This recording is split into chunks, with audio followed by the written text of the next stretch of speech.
Hello students, कल हम लोगों ने डिटर्मिनेंट्स चैप्टर डिस्कस किया था। आज उसी के आगे डिस्कस करते हैं। कुछ कल जो हमने बताया था उसके एक दो क्वेश्चन लगवाते हैं। क्वेश्चन लगवाने के बाद में न्यू टॉपिक पे आएंगे। तो सबसे पहले जो कल हमने पढ़ाया था उसके क्वेश्चन हम देखते हैं।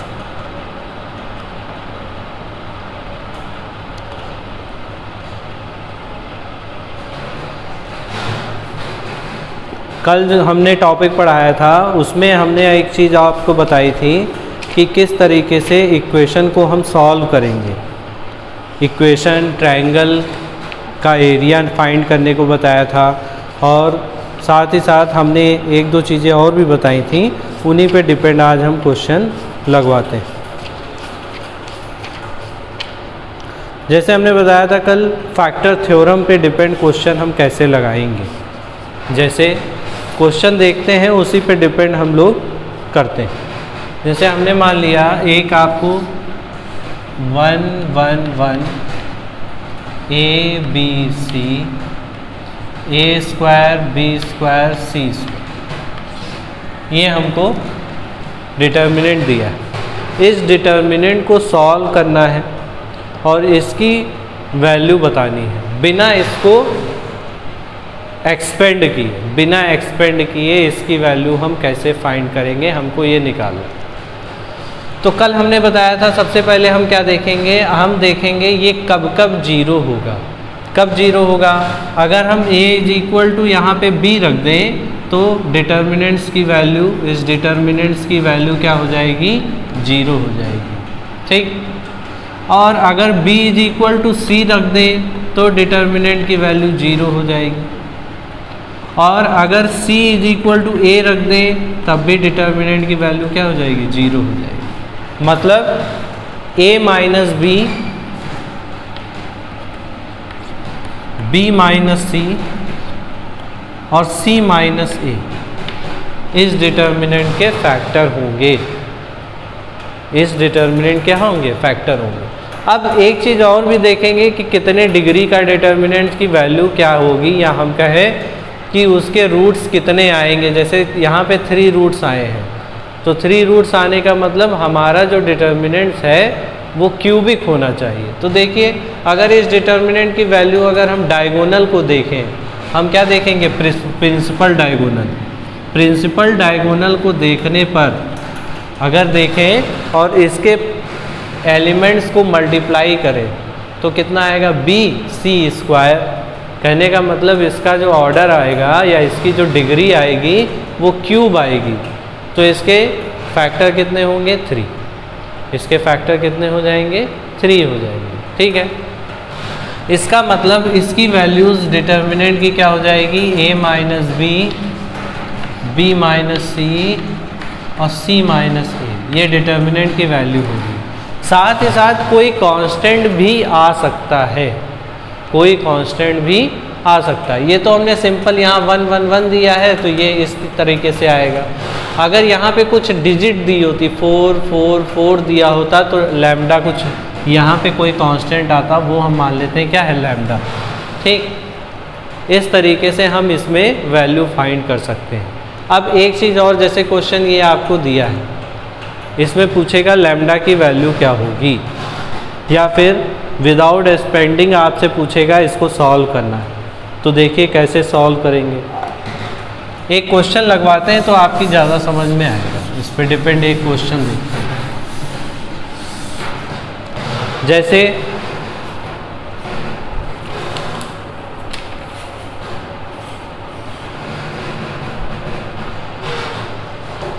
क्वेश्चन हम मान लेते हैं दिया है -2 -2 और a b c, a square b square c square is equal to -2 a minus b, b minus c, c minus b। ये हमको प्रूव करना है। प्रूव दैट ठीक है, हमको प्रूफ करना है। तो इसको हम कैसे सॉल्व करेंगे, या शो करना है तो कैसे सॉल्व करेंगे। तो वही काम करेंगे जो अभी करते आए। इसमें हम क्या करेंगे, इसमें इसका फैक्टर देखें, अगर a is equal to B कर दें तो ये 0 हो जाएगा, b is equal to C कर दें तो 0 हो जाएगा, c is equal to a कर दें तो 0 हो जाएगा।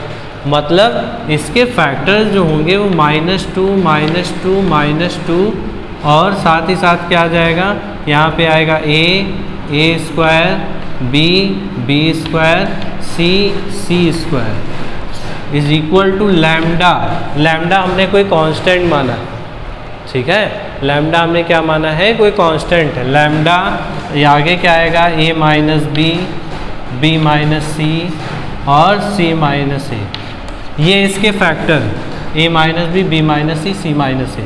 3 डिग्री का है तो 3 फैक्टर, 4 डिग्री का होता है तो 4 फैक्टर, ठीक।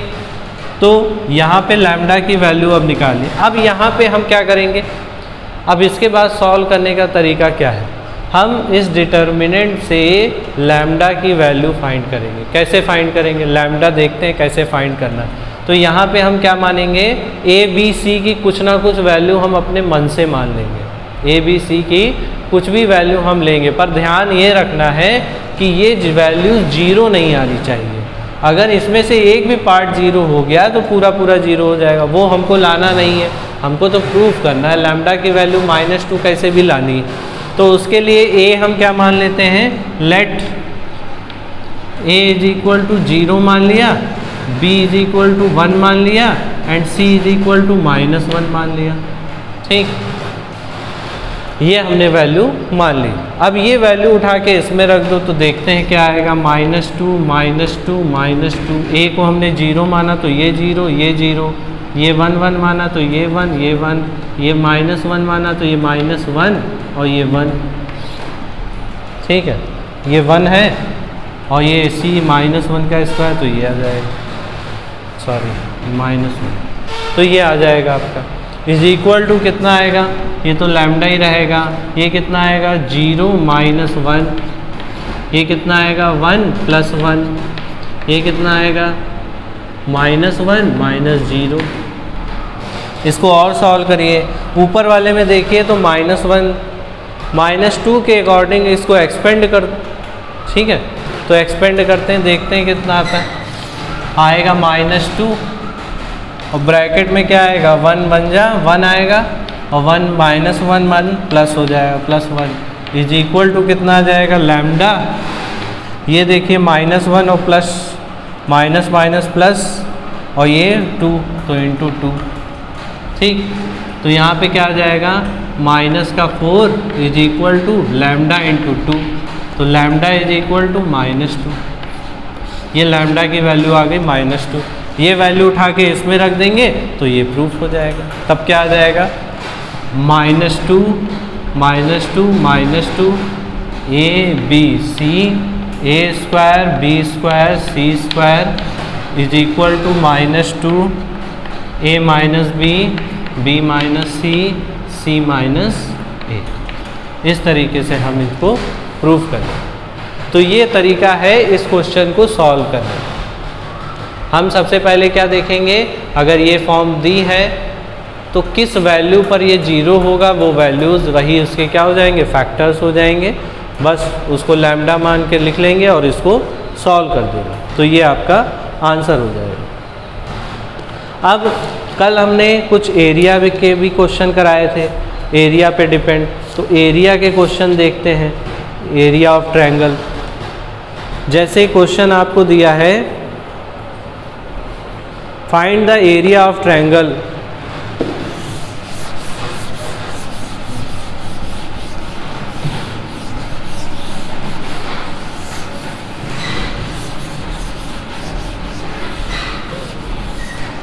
देखिए सेकेंड क्वेश्चन है फाइंड द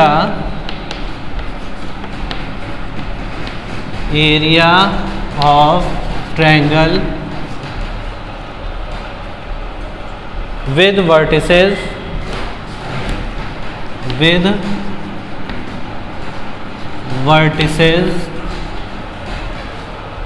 A दिया है 5,4,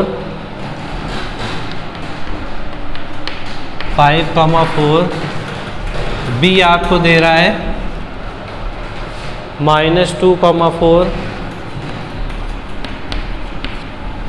और सी आपको दे रहा है 2, -6। 2, -6 ये हमने कल इस पे हमने फार्मूला बताया था। इसके आज क्वेश्चन देखते हैं। तो एरिया का formula delta is equal to 1/2 हमने बताया था। और क्या बताया था? x1 y1 1, x2 y2 1, x3 y3 1। इसमें वैल्यू पुटअप कर दो तो 1/2। x1 कितना है? 5, 4, 1। ये कितना है? -2, 4, 1। ये कितना है? 2, -6, 1। ये आ जाएगा। ये आपका ये आया। अब इसको सॉल्व करेंगे। किस तरीके से सॉल्व करना है देखते हैं। सबसे पहले तो हम क्या करेंगे, यहाँ पे 1 दिख रहा है, यहाँ पे 1 1 1 1 जहाँ दिख जाए इसको हमें कम से कम 2, या तो ये या ये, कोई भी 2 इसमें से हमको 0 बनाने होंगे। तो हम क्या करेंगे, यहाँ पे रो 1 में चेंजेस करेंगे। रो 1 R1 में से हम क्या करेंगे, R2 में हम चेंजेस चाहते हैं। R2 में चेंजेस चाहते हैं तो क्या करेंगे, R2 - R1 करेंगे। और R3 में भी चेंजेस चाहते हैं तो R3 - R1 करेंगे।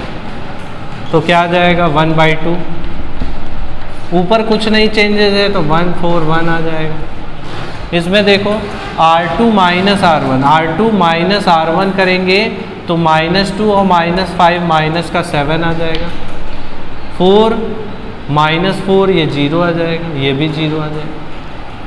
ठीक, अब ये देखो R3 2 -5 तो ये हो जाएगा माइनस का 3, -6 और -4 माइनस का 10 और ये 0, ये आ गया। ये इतना आ गया। अब इसको हम एक्सपेंड कर देंगे इसके अकॉर्डिंग।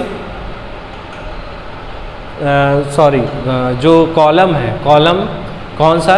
थर्ड वाला कॉलम, उसके अकॉर्डिंग इसको एक्सपेंड करेंगे। तो जब एक्सपेंड करते हैं तो कितना आ जाएगा? 1/2।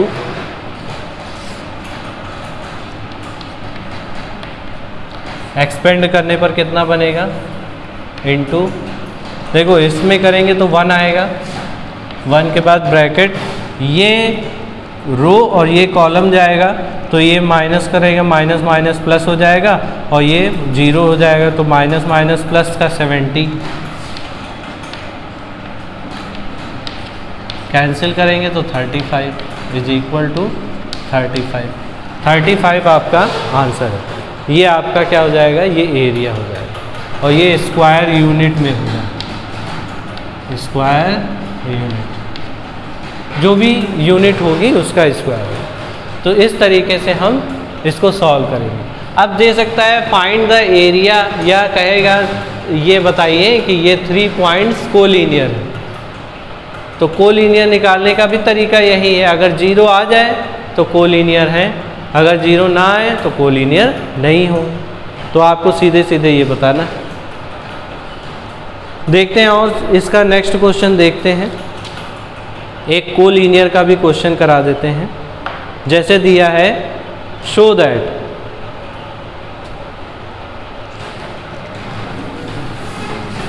कोलिनियर का एक क्वेश्चन देख लेते हैं, फिर हम दूसरे टॉपिक पे बढ़ते हैं।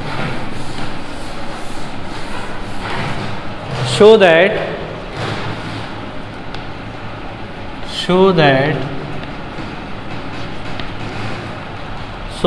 The point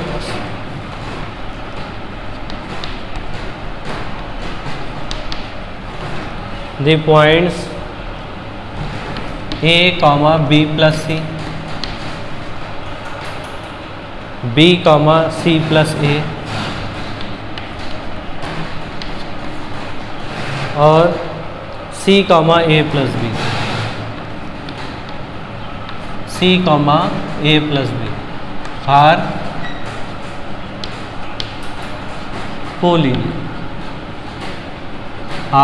collinear. तो देखिए कोलिनियर कैसे करेंगे। अब ये हमको पॉइंट्स दिए हैं तो इनको हम कोलिनियर के लिए क्या, अगर इनका हम डिटर्मिनेंट्स निकालें और डिटर्मिनेंट्स हमारा 0 आ जाए तो वो कोलिनियर हो जाएगा। तो देखते हैं डिटर्मिनेंट्स ऑफ किसका, A B plus C 1, B C plus A 1, C A plus B 1। अब देखिए इसमें हम क्या करेंगे, अब इसमें हम कन्वर्ट करते हैं किसी भी तरीके से, देखते हैं क्या कर सकते हैं। अब देखिए इसको और इसको ऐड कर दें, इन दोनों कॉलम को ऐड कर दें तो तीनों में ए बी सी आ जाएगा, वो कॉल बाहर आ जाएगा ए बी सी। तो देखते हैं, तो डेल्टा इज इक्वल टू क्या आ जाएगा, हम चेंजेस किस में चाहते हैं, सेकेंड कॉलम में चेंजेस चाहते हैं। और क्या चेंजेस चाहते हैं कि सेकेंड और फर्स्ट को ऐड करना चाहते हैं। तो ऐड कर देते हैं, तो डेल्टा इज इक्वल टू क्या आ जाएगा, A B C, A plus B plus C, A plus B plus C और A plus B plus C. ये आया, यहाँ 1 1 1 आ गया। ठीक, अब ए बी सी इसमें कॉमन आ जाएगा, ए प्लस बी प्लस सी, तो ए प्लस बी प्लस सी कॉमन आ गया, बचा क्या, ए बी सी आया, तो 1 1 1 आ जाएगा। यहाँ पे भी 1 1 1 आ जाएगा। और 1 1 1 मतलब अब यहाँ पे देखिए तो दो कॉलम आपके आइडेंटिकल बन गए। जब दो कॉलम आइडेंटिकल बन जाएंगे तो इसकी वैल्यू आपकी क्या हो जाएगी, कंप्लीट 0 आ जाएगा। तो ए प्लस बी प्लस सी इंटू 0 अगर कर रहे हैं तो ये पूरा पूरा क्या हो जाएगा, 0। तो इस तरीके से कोलिनियर के भी क्वेश्चन आप कर सकते हैं। तो आप अपनी बुक के इसके क्वेश्चन ट्राई करिएगा और लगाइएगा, जो नहीं लगते हैं आप कमेंट्स बॉक्स में डालिएगा, हम उसको डिस्कस करेंगे। फिर उसके बाद देखते हैं, अब हम थोड़ा आगे और बढ़ते हैं कि अब एप्लीकेशन है determinant in solving system of linear equation. Linear equation दी होंगी, उनको हम कैसे सॉल्व करेंगे। ठीक है, तो अब हम उस पर बढ़ते हैं, उसकी बात करते हैं कैसे सॉल्व करेंगे। ये क्वेश्चन आपके जो अब क्वेश्चन है वो बहुत ही ज़्यादा इम्पॉर्टेंट है, पेपर में पूछे भी जाते हैं, तो आप इनको ढंग से करेंगे और सॉल्व करेंगे। देखिए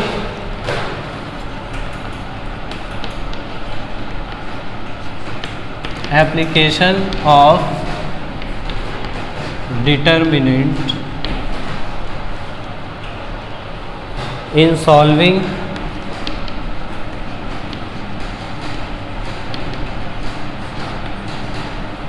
solving a system of linear equation, system of linear equation।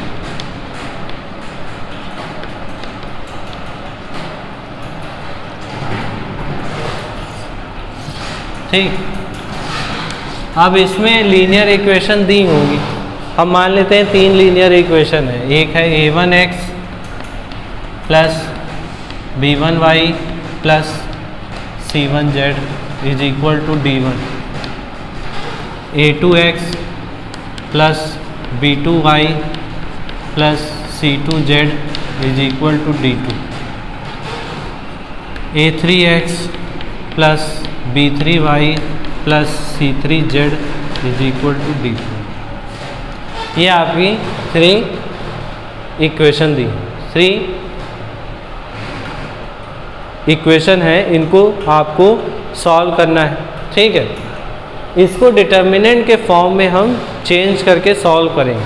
कैसे सॉल्व करेंगे वो अभी हम बताएंगे, बट उससे पहले कुछ और चीज़ें जान लीजिए। अगर यहाँ पे सॉल्व करेंगे तो यहाँ पे 3 कंक्लूज़न आएंगे, 3 आपकी चीज़ें आ सकती। पहली चीज़ क्या आएगी, पहला आएगा यूनिक सॉल्यूशन, यूनिक सॉल्यूशन। ठीक, ये आपके रिजल्ट होंगे, पूछेगा, क्वेश्चन दिया होगा, पूछेगा, क्या पूछेगा, क्या इसका यूनिक सॉल्यूशन है या नो सॉल्यूशन है या फिर इन्फिनाइट मेनी सॉल्यूशन है। सेकंड क्या होगा, सेकंड आपका मेनी सॉल्यूशन,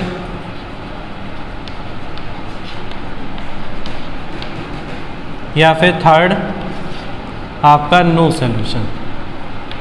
अब ये तीन चीज़ें निकालने की कुछ कंडीशंस हैं, कुछ कंडीशंस होंगी, ठीक है।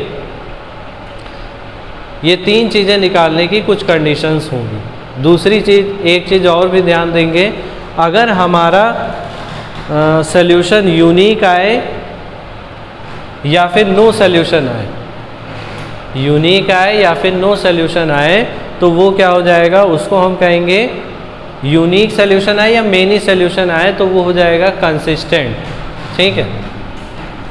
इन दोनों की कंडीशन में कंसिस्टेंट होगा,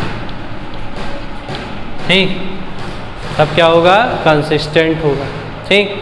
और अगर हमारा नो सॉल्यूशन आए, ठीक है, नो सॉल्यूशन आएगा तो वो हो जाएगा इनकंसिस्टेंट।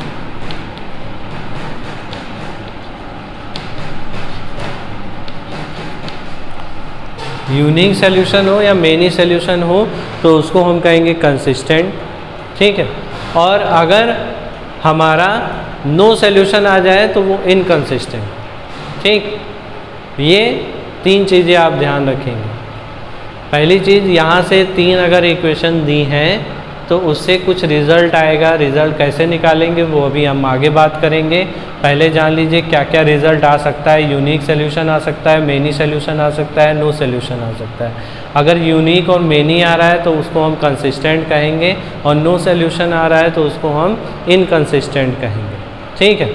तो ये चीज़ें होती हैं। फिर उसके बाद अगर D1, D2, D3, D1, D2, D3 ये कौन से, ये वाले, अगर ये इक्वल टू क्या है, 0 है, तो इसको हम कहेंगे होमोजीनियस इक्वेशन, होमोजीनियस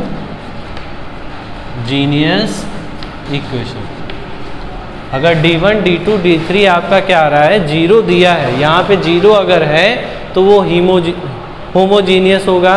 और अगर ये यहाँ पे कोई कांस्टेंट वैल्यू दी है तो नॉन होमोजीनियस होगा, ठीक है। तो अब बात करते हैं कि इसको हम सॉल्व कैसे करेंगे, ये रिज़ल्ट हम कैसे फाइंड करेंगे। तो आते हैं उस पर। तो देखिए, सबसे पहले किसकी बात करेंगे, इसको हम क्रैमर्स रूल कहते हैं। इसको हम क्या कहेंगे, क्रैमर्स रूल, ठीक है। तो बात करेंगे सबसे पहला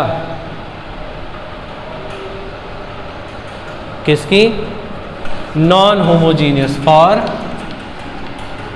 नॉन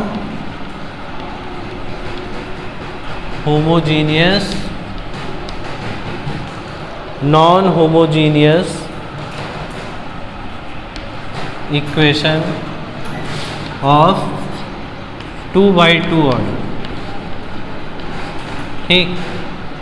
2/2 ऑर्डर की पहले हम बात करते हैं, ठीक। और ये क्या है, क्रैमर्स रूल है, क्रैमर्स रूल। पहले हम इसकी बात करते हैं, क्रैमर्स रूल। 2/2 की बात करते हैं। तो 2/2 में क्या होगा, हम सबसे पहले क्रैमर्स रूल में 2/2 का मतलब a1x plus b1y is equal to c1, a2x plus b2y is equal to c2, ठीक है। मतलब यहाँ पे 2 रो और 2 कॉलम ही मिलेंगे, थर्ड आपको नहीं मिलेगा, ठीक। तो यहाँ पे ये डिटर्मिनेंट्स की बात करें तो यहाँ पे D आपका जो होगा, यहाँ पे इज गिवन बाय, यहाँ से क्या देगा रिजल्ट, x की वैल्यू निकालेंगे। x कैसे आएगा, x आएगा d1/d, ठीक। x आएगा d1/d, कॉमा y d2/d। इससे वैल्यू हम x और y की वैल्यू निकालेंगे, ठीक है। यहाँ पे d क्या है, d देखिए क्या लिखेंगे, d जो होता है वो इससे दोनों से निकलता है, a1 b1 a2 b2, ये d होता है, ठीक है। d1 किससे निकालते हैं, d1 देखिए कैसे निकालेंगे। d1 का मतलब है कि हम x वाले जो कोफिशिएंट हैं इनको एक्सचेंज कर देंगे किससे, लास्ट C1 वाले से। तो ये आ जाएगा क्या, यहाँ पे आ जाएगा C1 C2 और यहाँ पे क्या आ जाएगा B1 B2 और D2 यहाँ पे क्या आएगा, D2 आपका क्या हो जाएगा, ये आ जाएगा A1 A2। अब B वाला चेंज हो जाएगा, B वाला चेंज किससे होगा, C1 C2 इससे चेंज। ये आपका क्रैमर्स रूल में इतनी चीज़ें आप फाइंड करेंगे, D निकालेंगे, D1 निकालेंगे, D2 निकालेंगे, ठीक। ये चीज़ें तो आपको सब में निकालनी ही निकालनी है, हर क्वेश्चन में आपको ये निकालना होगा। फिर इसके कुछ रिज़ल्ट आएंगे, रिज़ल्ट क्या आएंगे उसकी बात करते हैं, देखते हैं। तो पहले तो हम जान लेते हैं D आपका क्या है, वो तो आप समझ गए D क्या है। D1 कैसे आएगा, पहले हम इसकी बात कर लेते हैं, इसका प्रूफ हम देख लेते हैं,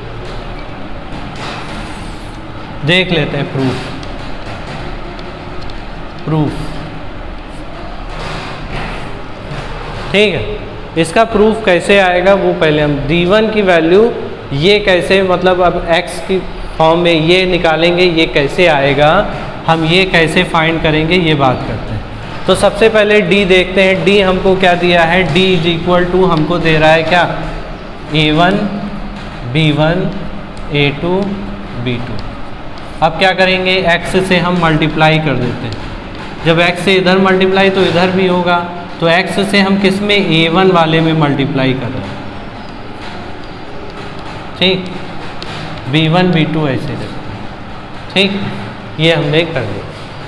अब हम क्या करेंगे, हम कॉलम फर्स्ट और कॉलम सेकंड में हम y से मल्टीप्लाई करके और फर्स्ट वाले में ऐड कर देंगे। मतलब हम फर्स्ट वाले में चेंजेस चाहते हैं, क्या चेंजेस चाहते हैं कि C1 में प्लस करना चाहते हैं y B1 या y C2, ठीक। तो कर दो, x D is equal to ये क्या आ जाएगा, A1x plus y B1 A2x plus y B2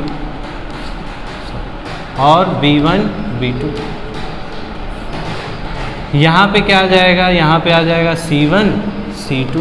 क्यों, क्योंकि ये इक्वल टू किसके हैं, C1 के, ये इक्वल टू C2 के। तो ये आ जाएगा, ये क्या आ जाएगा, B1 B2, ठीक। और ये होता क्या है, ये आपका क्या है, इसी को हम नया नाम देते हैं D1, डिटर्मिनेंट्स D1। तो ये D1 हो गया, ये x की वैल्यू दी है। तो यहाँ से अगर हम निकालें x, तो x इज इक्वल टू क्या आएगा, D1 बाई D। इससे हम x की वैल्यू निकाल सकते हैं, ठीक। इसी तरह सेकेंड वाला जब लेंगे, इसमें हम y की मल्टीप्लाई यहाँ कर देंगे और इसमें x से मल्टीप्लाई करके इसमें ऐड कर देंगे, तो हमको सेकेंड ये वाला मिल जाएगा, ठीक। तो x और y की इस तरीके से हम वैल्यू फाइंड कर सकते हैं। अब एक चीज़ यहाँ पे ध्यान देने वाली है, ये तो इस तरीके से हम प्रूफ कर सकते हैं, इसकी कोई ज़रूरत है नहीं, प्रूफ कैसे होता है ये मैंने आपको बता दिया। अब इनके रिज़ल्ट पे आते हैं, मेन है रिज़ल्ट। तो देखते हैं रिज़ल्ट क्या होगा, ठीक। कब कंसिस्टेंट होगा, कब यूनिक सॉल्यूशन होगा, उसके बारे में हम बात करते हैं। तो देखिए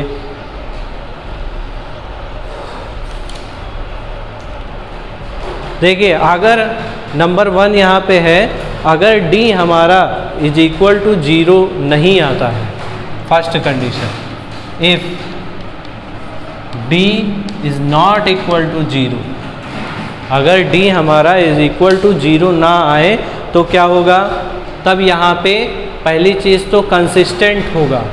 पहली चीज़ क्या होगा, कंसिस्टेंट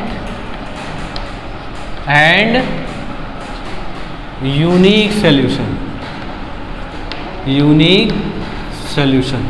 यूनिक सॉल्यूशन होगा तब x इज इक्वल टू क्या हो जाएगा, D1 by D, D1 by D, और y हमारा कहाँ से आएगा, D2 बाई D से, ठीक। इससे हम x y निकाल सकते हैं, ये यूनिक सॉल्यूशन में आ जाएगा, ठीक। कंसिस्टेंट होगा और यूनिक सॉल्यूशन होगा, ठीक। सेकेंड,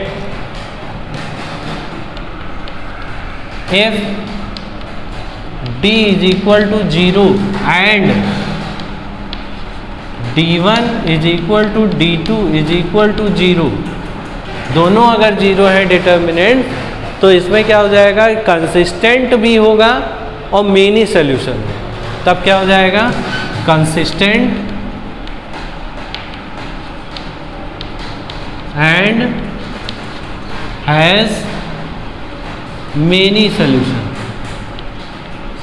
मेनी सोल्यूशन, तब मेनी सोल्यूशन। ठीक है, अब इसके बाद देखिए थर्ड पॉइंट यहाँ पे क्या आएगा, third point, if D is equal to 0, ठीक, if D is equal to 0 and D1 और D2 में से कोई एक 0, ठीक है, ठीक, या नॉन जीरो, एंड D1 और D2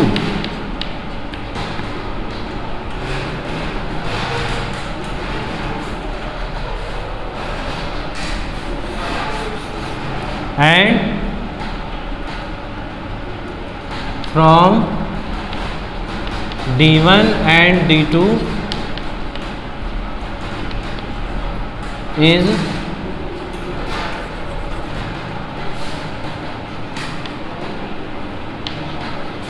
one of them is non-zero, non-zero, ठीक है, तब क्या हो जाएगा, तब ये इनकंसिस्टेंट हो जाएगा, इनकंसिस्टेंट एंड साथ ही साथ क्या हो जाएगा, इनकंसिस्टेंट के साथ में आपका क्या हो जाएगा, नो सॉल्यूशन, नो सॉल्यूशन,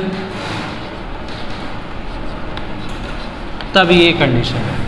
ठीक, तो ये तीन आपके किसके लिए हो गए, 2x2 ऑर्डर के हो गए। अब इसके बाद फिलहाल तो आप इसके क्वेश्चन लगाइएगा, पहले आप D निकालेंगे, D1 निकालेंगे, D2 निकालेंगे, अगर इसमें से कोई कंडीशन मैच कर रही है तो वो आपका आंसर होगा। ठीक है, तो इस पे डिपेंड आप क्वेश्चन लगाइएगा, जो नहीं लगते हैं वो हम बात करेंगे। आज इतना ही है, 2x2 ऑर्डर के क्वेश्चन आप लगाइएगा अपनी बुक से। कल हम होमोजीनियस नॉन होमोजीनियस के 3x3 ऑर्डर के बताएंगे, फिर उसके बाद होमोजीनियस के बताएंगे। ठीक है, फिर ये लगभग आपका कंप्लीट हो जाएगा। इसके क्वेश्चन ज़रूर आप लगाइएगा, क्योंकि बोर्ड में पूछे ज़रूर जाते हैं और अच्छे क्वेश्चन भी। ठीक है, तो इसके क्वेश्चन लगाइएगा। Thank you class.